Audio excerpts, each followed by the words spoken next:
Today, we're going to be doing a review of the Waldorf Astoria in Cancun. If you're new to the channel, my name is Abhilash.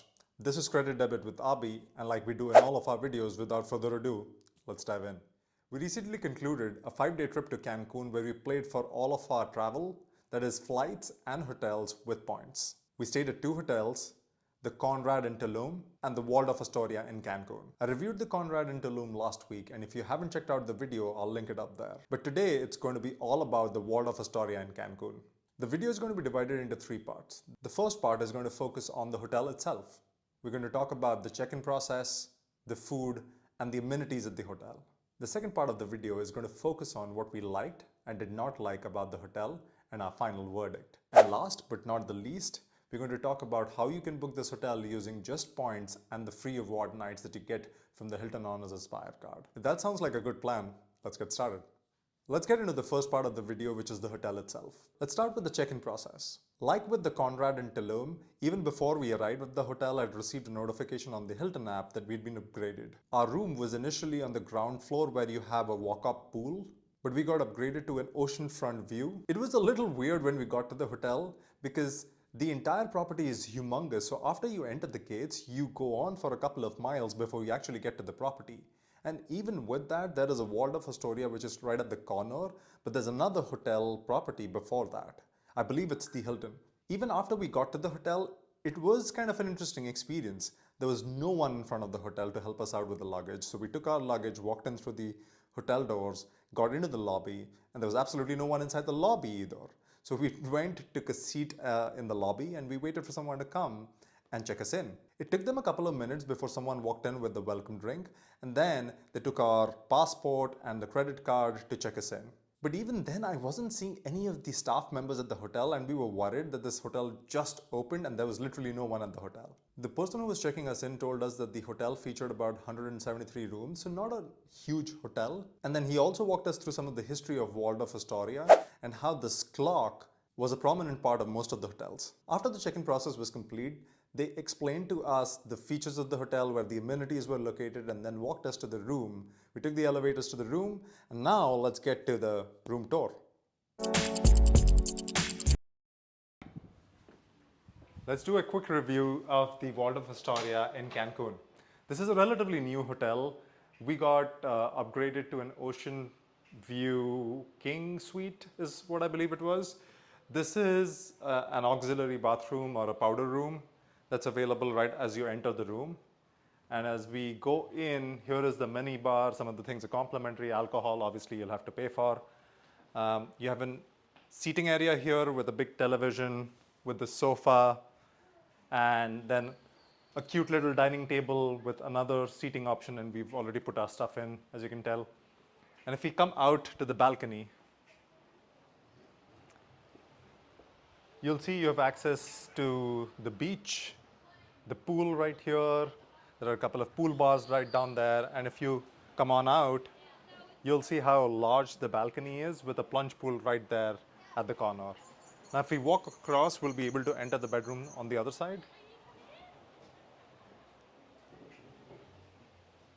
So this is the bedroom. Again, has some amount of seating to offer with a large king-size bed, television as usual. And then if we walk all the way across, we'll enter the entire bathroom. If we come over here, has the same set of vanity mirrors like the Conrad before. The shower area is here, and the bathroom, the toilet is over there. Let's also quickly talk about the amenities in the hotel.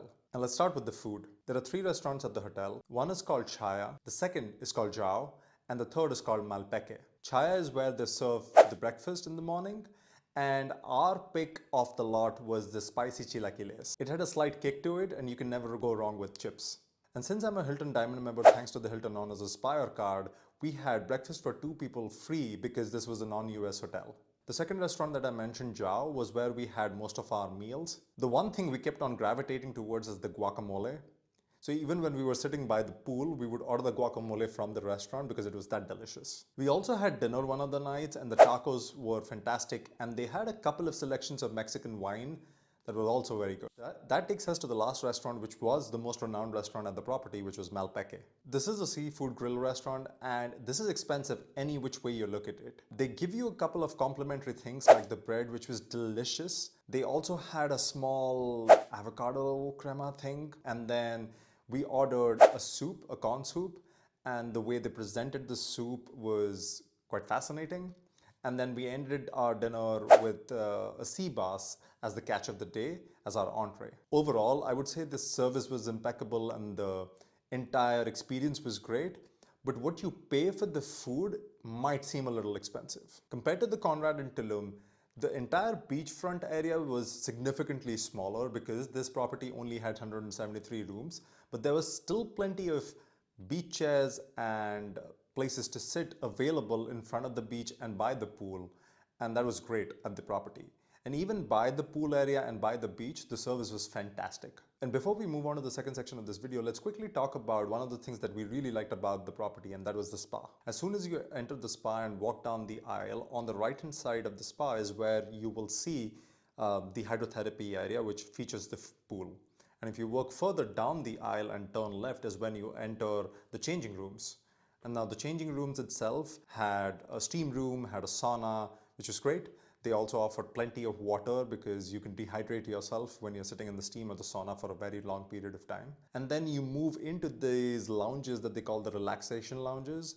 These were quiet with a slight undertone of a music playing, and they put these warm bags around your shoulder, which made it extremely relaxing. Then you get up, walk to your spa appointment, and the spa appointment was spectacular. Now lastly, the gym was a standard gym with all the basic amenities that you would like.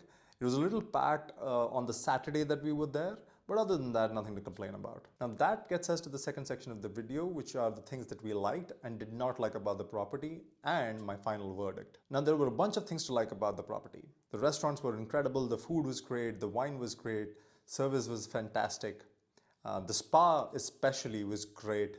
So most of the amenities that you find at the hotel were actually pretty good. The only thing that we did not like about the property was the room itself.